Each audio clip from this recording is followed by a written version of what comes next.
शनिदेव साक्षात भगवान रुद्र का अवतार माने जाते हैं। उनके शरीर की कांति नीलमणि के समान सुशोभित है। शनि भगवान के शीश पर स्वर्ण मुकुट, गले में माला तथा शरीर पर सुंदर नील रंग के वस्त्र सुशोभित हैं।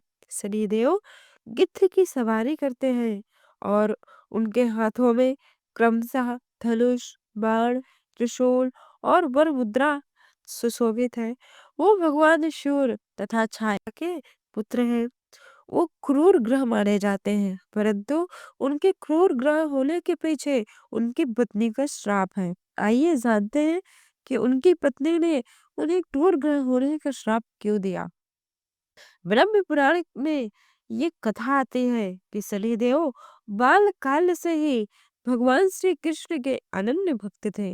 वो भगवान श्री कृष्ण के अनुराग में निमग्न रहते थे, परंतु युवा अवस्था प्राप्त होने पर उनके पिता श्री सूर्य भगवान ने उनका विवाह चित्ररथ की कन्या से करवा दिया। उनकी पत्नी परम सती, साध्वी एवं तेजस्विनी थी।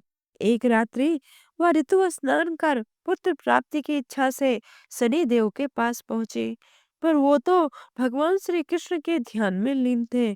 उन्हें बाह्य संसार की सुधि ही नहीं थी। उनकी पत्नी प्रतीक्षा करके थक गई और उसका ऋतुकाल निष्फल हो गया। अतः उसने क्रुद्ध होकर शनि देव को श्राप दे दिया कि तुमने मेरी ओर नहीं देखा, अतः आज से तुम जिसे भी देखोगे वह नष्ट हो जाएगा।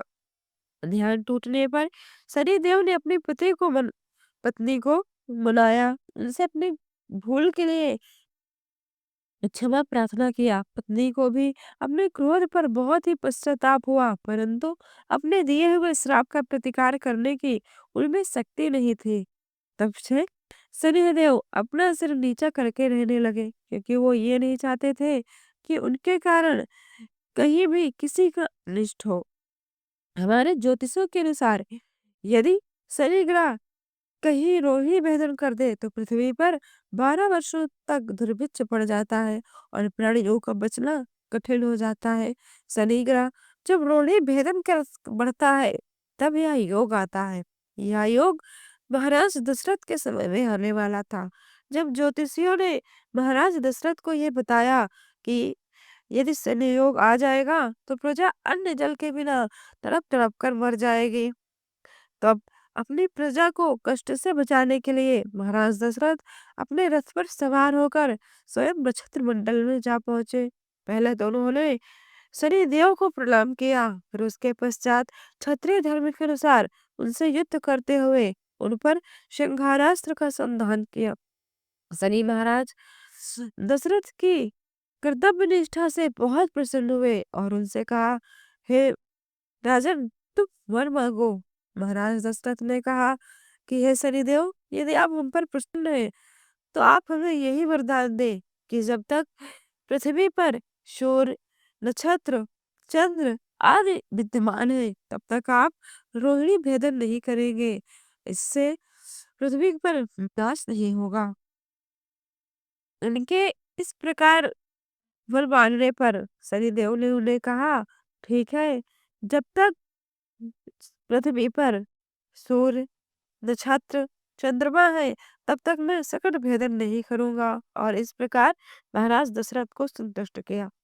भगवान शनिदेव के अधिदेवता प्रजापति ब्रह्मा और प्रत्यादि देवता यम है। इनका वर्ण कृष्ण, वाहन गिद्ध तथा इनका रथ लोहे का बना है। शनिदेव एक राशि में 30-30 महीने रहते हैं। वो मकर और कुंभ राशि के स्वामी हैं। इनकी महादशा 19 वर्ष की होती है। इनकी शांति के लिए महामृत्युंजय का जाप, नीलम धारण करना तथा ब्राह्मण को तिल, भैंस, लोहा, तेल, काला वस्त्र, नीलम, काली गौ, जूता, कस्तूरी और स्वर्ण का दान देना चाहिए। शनिदेव की आइए अब इस परम पावन कथा को श्रवण करते हैं। यह परम पावन कथा श्रवण करने मात्र से मनुष्य को शनि की साढ़े साती से मुक्ति मिलती है। एक समय सभी ग्रहों में ये युद्ध छिड़ गया, वाद विवाद छिड़ गया कि हमें सबसे बड़ा कौन है।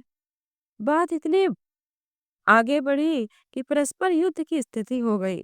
अब तो ये था कि कोई आखिर निर्णय कर ले। अतः निर्णय करवाने के लिए वो सभी देवता देवराज इंद्र के पास गए और उनसे पूछने लगे कि हे देवराज इंद्र, आपको ये निर्णय करना होगा कि हम में से सबसे श्रेष्ठ कौन है। देवताओं को ये प्रश्न सुनकर देवराज इंद्र बड़े ही उलझन में पड़ गए। इंद्र बोले कि हे ग्रहों, आप लोगों का इस उत्तर प्रश्न का उत्तर देने में बड़ा ही असमर्थ हूँ। अतः पृथ्वी पर एक ऐसा राजा है जो तुम्हारे इस प्रश्न का उत्तर दे सकता है। तुम वही गाओ। सभी ग्रहों ने कहा कि पृथ्वी पर ऐसा कौन है, बताइए महाराज। उन्होंने कहा इस समय पृथ्वी पर उज्जैन नगरी के राजा विक्रमादित्य है, अतः तुम वहां जाओ।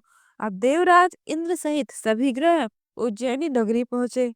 महल में पहुंचकर जब सभी ग्रहों ने उनसे अपना प्रश्न पूछा तो राजा विक्रमादित्य परेशान हो गए और उन्होंने अपने मन में यह विचार किया कि अगर मैं किसी को छोटा कह दूंगा तो वो बड़ा ही मुझ पर क्रोध करेगा और अपने क्रोध से वो मुझे भयंकर हानि पहुंचाएगा।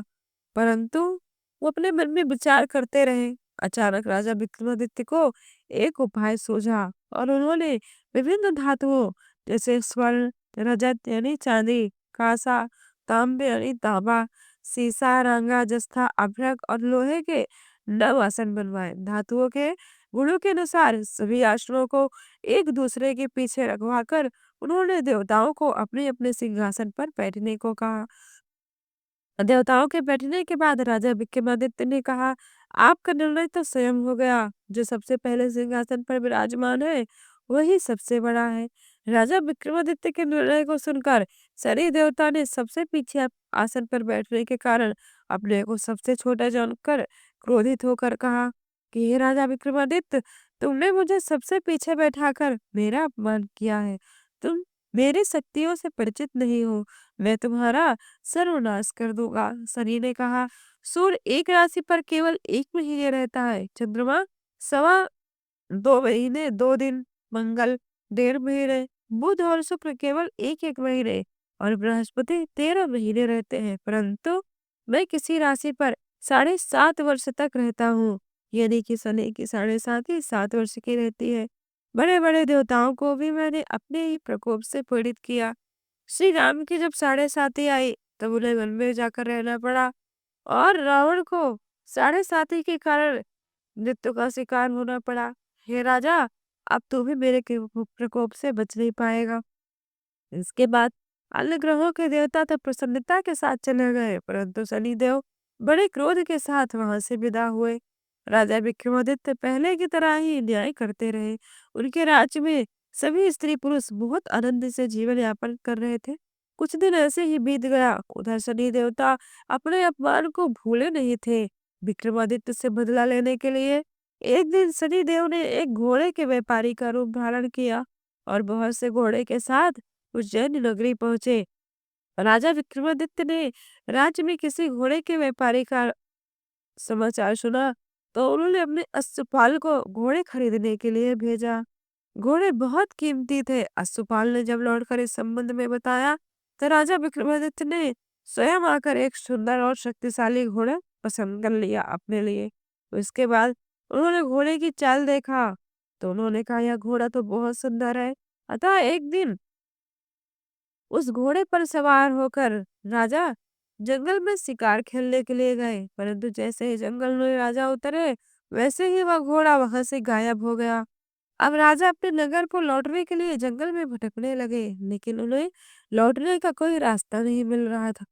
राजा को भूख प्यास लगी। वह भूख प्यास से पीड़ित होकर इधर उधर घूमने लगे तो मार्ग में उसे एक चरवाहा मिला। चरवाहे ने राजा को पानी पिलाया। पानी पीकर राजा ने उस चरवाहे को अपनी अंगूठी दे दी। फिर उससे रास्ता पूछकर वह जंगल से निकलकर नगर में पहुंच गए। राजा ने एक सेठ की दुकान पर बैठकर कुछ देर आराम किया। उस सेठ ने राजा से बातचीत की तो राजा ने बताया कि मैं उज्जैनी नगरी से आया हूँ। राजा के कुछ देर दुकान पर बैठने से सेठ जी की बहुत बिक्री हुई। सेठ ने राजा को बहुत ही भाग्यवान समझा और खुश होकर उसे अपने घर भोजन कराने के लिए ले गए। सेठ के घर में सोने का एक हार खूंटी पर लटका हुआ था। राजा को उस कमरे में छोड़कर सेठ कुछ देर के लिए बाहर गया। तभी एक आश्चर्यजनक घटना घटी। राजा के देखते देखते सोने का उस जो हार था वह खूंटी निकल गई। सेठ ने कमरे में लौट कर देखा तो हार गायब था।